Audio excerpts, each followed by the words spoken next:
2026 is not the year to gatekeep, so today I'm going to be rating all the sets I've been on as an extra, how much I got paid, and was the experience worth it. I want to do this so we can build transparency within the community.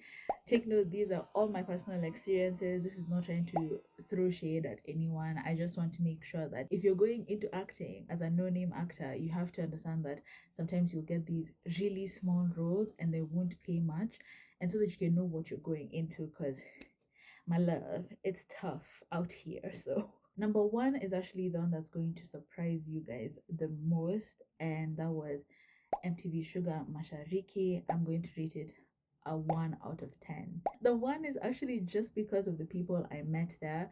I felt like it was a very demanding set, and I actually only appeared for like a millisecond in the first scene, in the club scene. But if I tell you guys, that scene took almost, I think, 12, 14 hours, and for those 14 hours I was paid 1,000 Kenyan shillings. Yes, you heard that right.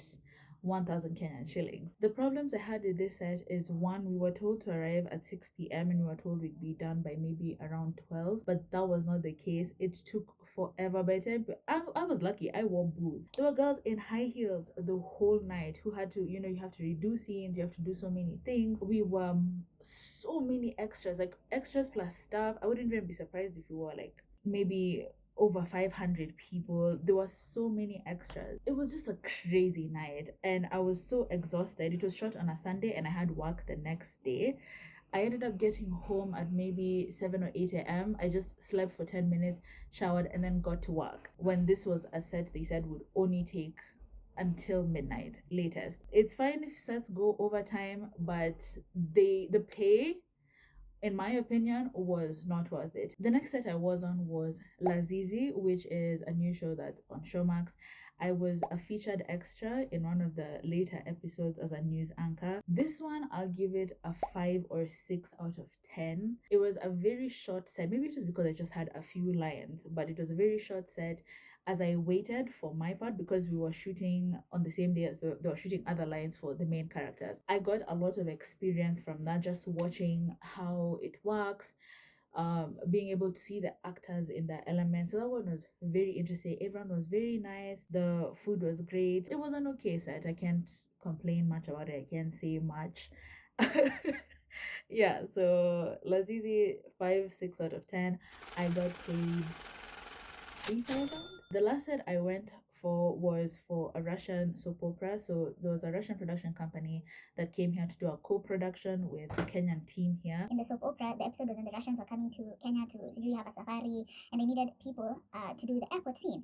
So when I got called for this role, or for the role of an extra, I was told you have to be at JKIA by I think 6 a.m. So the issue I had with this set, oh, did I say my rating? Yes, I reached a 1 out of 10. The issue was it was not disclosed that JKIA would not be the only location.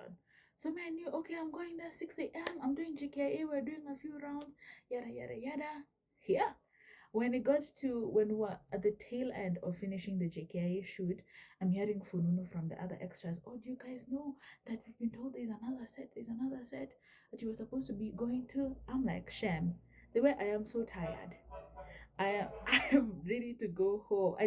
There was no communication on that part, and I did not find that professional at all. And the catch was, if you decided that you didn't want to go to the second location, you would not get paid, because essentially you haven't done the whole shoot. And the second location was an even longer shoot. We were shooting at Izo Nini flyovers and Nyayo.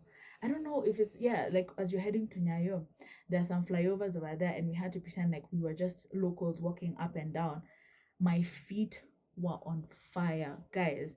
There was so much disorganization with the shots, how they were planned. I don't know if it was because I thought with a more international audience and a more international production company there would be more organization, but it took so long. My phone was actually dying. Waiting to get paid was such a hassle. There were some forms that we were supposed to fill in. There were so many extras. I don't know. If I start going into it, y'all, this video will be like 10 years long. But for that one, I rated a 1 out of 10. Did I say how much I was getting paid for this? Oh, yeah. I was paid 3,000, but in all honesty, I don't think the 3,000 was